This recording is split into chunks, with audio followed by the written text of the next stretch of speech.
Hello everyone, welcome back to law vita. My name is Aaradhya. आज हम लोग इस वीडियो सेशन में इंटरनेशनल लॉ के यूजीसी नेट में आए हुए प्रीवियस ईयर क्वेश्चंस कवर करेंगे 2025 जून अटेम्प्ट के।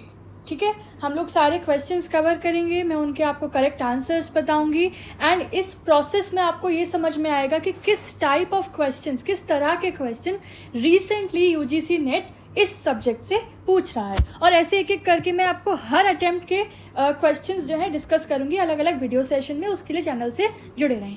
चलिए जल्दी से शुरुआत करते हैं। पहला सवाल है, डायरेक्ट कुछ नहीं किया है, यूजीसी नेट ने आपसे एक इंपॉर्टेंट इंटरनेशनल लॉ की डेफिनेशन पूछ ली है। क्या है? International law is the body of rules and principles of actions which are binding upon the civilised states in their relations with one another. ये तो ऐसी डेफिनेशन है जो आप सबसे पहले पढ़ते हो एंड ये डेफिनेशन दी है सर ओपनहायम ने, एल ओपनहायम ने दी है। ठीक है, बहुत ही सिंपल क्वेश्चन है। इससे आपने ये डिराइव किया कि डेफिनेशंस हमें जितनी इंपॉर्टेंट है वो हमें करनी ही करनी है। अगर आप मुझे कहोगे तो मैं सेपरेटली इंटरनेशनल लॉ के सारे लेक्चर्स भी अपलोड कर सकती हूँ 1 by 1। चलिए नेक्स्ट क्वेश्चन है हमारा, विच of the following is a landmark case on the importance of nationality. ठीक है, बहुत सिंपल सा पूछा है कि नेशनैलिटी का एक बड़ा ही लैंडमार्क केस है, वो इन चारों में से कौन सा है। तो दोस्तों आपको रट लेना है कि नॉटे बोहम केस जो है वो नेशनैलिटी से जुड़ा हुआ है। 1955 का केस है, बड़ा ही की जजमेंट है आईसीजे का, जिसमें एक जेन्युइन लिंक का प्रिंसिपल जो है वो लेट डाउन किया गया था for the recognition of nationality. ये कहा गया था that nationality must reflect a real connection between the individual and the state. ठीक है, तो ये आप याद रखेंगे। तो अब इससे हमने क्या डिराइव किया कि हमको जितना भी मेजर टॉपिक है, जैसे कि असाइलम, एक्सट्राडिशन, नेशनैलिटी, ये जो मोटे मोटे टॉपिक हैं उनके ज़्यादा नहीं होते हैं, हर टॉपिक के 2 से 3 लैंडमार्क केस होते हैं, वो आपको अपनी लिस्ट बना के तैयार करना है। थर्ड क्वेश्चन, बड़ा ही फेमस पैटर्न ऑफ क्वेश्चन रहता है यूजीसी नेट का, अरेंज द फॉलोइंग। तो यहाँ पे हमें 4 इंटरनेशनल कन्वेंशंस दी हैं और हमें इनको क्रोनोलॉजी में लगाना है। देखो इसकी मुझे लगता है कोई सीमा नहीं होती है।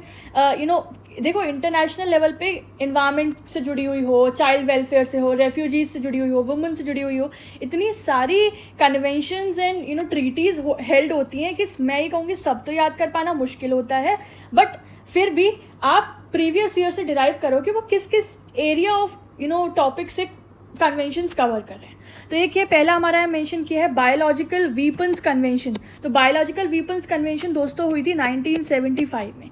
फिर है केमिकल्स वीपन कन्वेंशन जो कि हुई थी 1997 में। फिर है कन्वेंशनल वीपन्स कन्वेंशन, ये हुई थी 1983 में।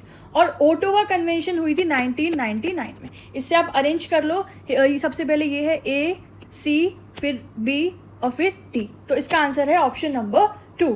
ठीक है, तो ये आपको ध्यान रखना पड़ेगा। इंपॉर्टेंट जितनी इंटरनेशनल कन्वेंशंस हो मेजर एरियाज से, उनको तो आप लिस्ट बनाकर तैयार करिएगा। ठीक है, अदरवाइज फिर देखो ये भी चीज़ हो जाती है कि ज़रूरी नहीं है कि हमको सब कुछ आए। तो हो सकता है इस क्वेश्चन को आप स्किप भी करते हो और फिर आप बाकी क्वेश्चंस अटेम्प्ट करते हो। तो और अगर आपको मोटे मोटे major areas of international law पता है तो, और ये नहीं पता तो बहुत बड़ी तोप नहीं है, मुझे ऐसा लगता है ना, क्योंकि आप कट ऑफ देखेंगे तो आपको आइडिया लगेगा। ऐसा नहीं हमको पूरा पेपर अटेम्प्ट करना है।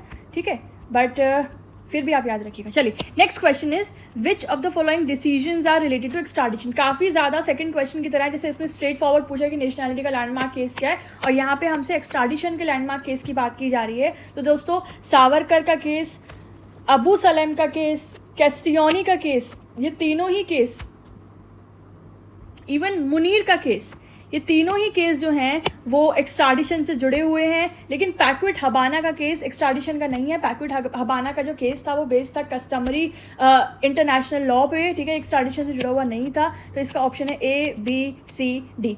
सावरकर के केस में, अबू सलेम के केस में, कैस्टियोनी के केस में कोर्ट ने एक्सट्राडिशन के से related legal principles and procedures let down किए थे, उससे डील किया था। एंड मुनीर के केस में ये भी एक लैंडमार्क एक्सट्राडिशन का केस है जिसमें कोर्ट ने पॉलिटिकल ऑफेंसेस और एनार्किस्ट एक्ट्स के बीच में एक डिस्टिंग्विशमेंट बताया था। तो ए, बी, सी, डी यानी कि third is the right answer. ठीक है, आगे बढ़े। तो अगेन मैंने बोला कि landmark cases of important topics आप तैयार करिएगा।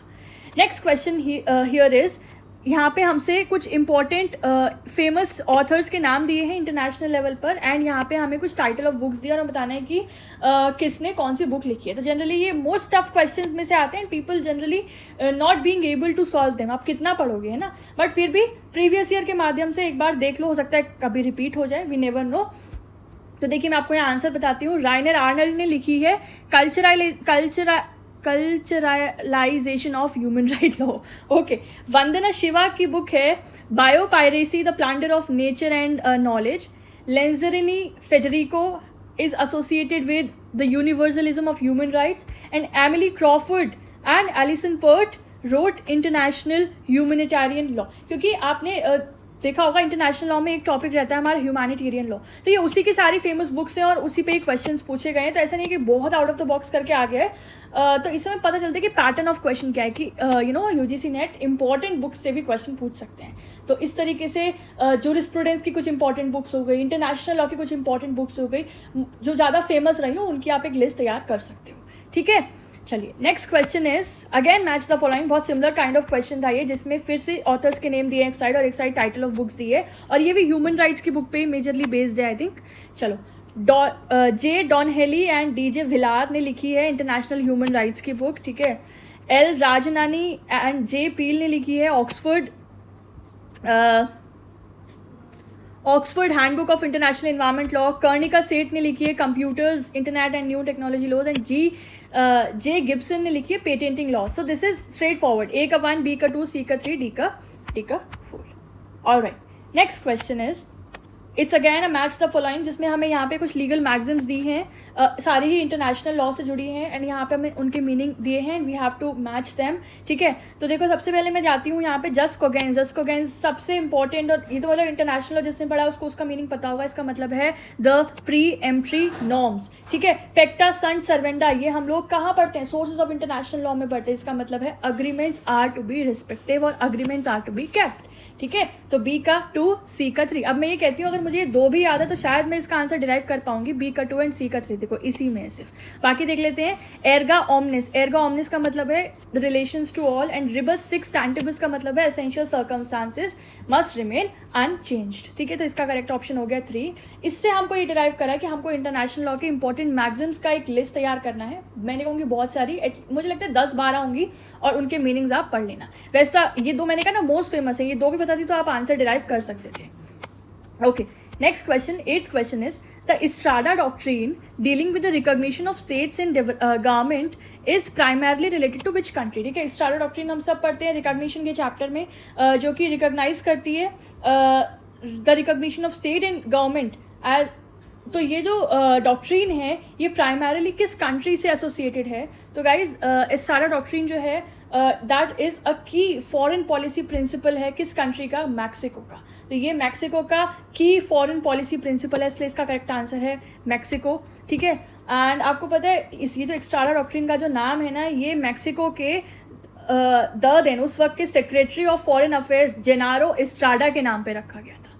तो ये एक इंपॉर्टेंट फैक्ट है रिकॉग्निशन के टॉपिक से जुड़ा हुआ, इसलिए you must know that. Alright, next question is arrange the legal instruments chronologically. ठीक है. सो ये कुछ इंपॉर्टेंट यूनाइटेड नेशन से जुड़े कन्वेंशंस हैं, प्रिंसिपल्स हैं, डिक्लेरेशंस हैं, जिनके ईयर आपको पता होने चाहिए, and you have to arrange them chronologically. ठीक है. मैं आपको बता देती हूँ. The UN principles for older persons, ये 1991 का है. UN Declaration on Right of Persons Belonging to National, Ethical, Religious and Linguistic Minorities, this is of 1992. UN Convention on Rights of Persons with Disabilities, ये बिल्कुल 2016 recent का है. The OP to CEDAW, the Operational Protocol to CEDAW, ये 2000 का है. And Rights of Persons with Disabilities, again ये Act 2016 का है. ठीक है. So what is the right chronology? So it is option number 2, C, E, B, D, A. ठीक है. Alright, 10th question, very straightforward and direct question, that on which date United Nations Organization came into existence.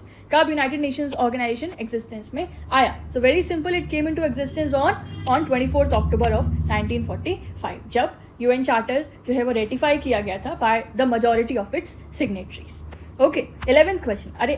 Again there is a arrange the following question. Arrange chronologically the following negotiations of GATT between 1947 to 1994 which led to the formation of WTO. ठीक है, तो ये बोल रहे कि कुछ rounds हुए थे, है ना, GATT के, जो जनरल अग्रीमेंट था related to trade and tariff, which later on led to the foundation of WTO, world trade organisation. तो उनके कुछ राउंड्स हुए थे, उन्हें हमें क्रोनोलॉजी में लगाना है. तो ये माना जाता है कि उसमें आई थिंक 11 राउंड्स हुए थे, जो कि लास्ट राउंड था उरुग्वे राउंड. तो आपको उन राउंड्स के नाम पता होना चाहिए. अब UGC तो यही एक्सपेक्ट कर रहा है, तभी तो ये क्वेश्चन आपसे पूछा गया है. तो गाइस इसका करेक्ट ऑप्शन है ADBC, यानी कि सबसे पहले है NSE राउंड जो कि 1949 की है. फिर उसके बाद है टर्कवे राउंड जो कि 1951 का है. उसके बाद आता है कैनेडी राउंड जो कि 1964 से 1967 का है. और लास्ट में है टोक्यो राउंड जो कि 1973 से 1979 का है. So correct answer is D. Next question is which of the following UN organisation address the global justice concerns. तो यहाँ पे जहाँ पे भी जस्टिस की बात आती है तो UN का कौन सा ऑर्गन जस्टिस इंश्योर करने के ऊपर डील करता है? So that is international court of justice, that is ICJ, है ना. This is simple question. And the last question is so ICJ को हम लोग जुडिशियल ऑर्गन कहते हैं. This is known as the judicial organ of United Nations. Okay, last question. Which article of the Geneva Conventions of 1949 is called the mini convention within the conventions? तो जो Geneva convention है उसके कौन से article को, जो जैसे Geneva convention के 4 कन्वेंशंस हैं, है ना, तो उसके कौन से कन्वेंशन को मिनी कन्वेंशन कहा जाता है? तो आर्टिकल 3 है इसका आंसर. बड़ा ही फेमस क्वेश्चन, मतलब whenever you read Geneva convention ना, तो ये क्वेश्चन मतलब बड़ा ही पुट फोर्थ रहता है, बड़ा ही कॉमनली आज रहता है. तो इससे हमें पता चलता है कि हमको जेनेवा कन्वेंशन का भी जो मोटा मोटा टॉपिक्स हैं या जो फैक्ट्स हैं वो आपको पता होने चाहिए. Article 3 is known as the mini convention because it applies to arm conflict that are not of an international character. This article 3 lays down fundamental rules of humanitarian treatment that must be applied in the internal conflict such as the civil war. Okay, so ये हो गए 13 questions आए थे हमारे 2025 जून attempt में, and I've tried to answer all of them correctly. Okay, so this was it. Thank you so much for watching. मैं अगले important 2024 दिसंबर और मार्च उन सब के अटेम्प्ट के क्वेश्चन पेपर्स लेकर आऊँगी. उसके लिए चैनल से जुड़े रहें. इसका प्लेलिस्ट मैं बना दूंगी. Stay connected. Thank you for watching. All the best to everyone. Bye bye.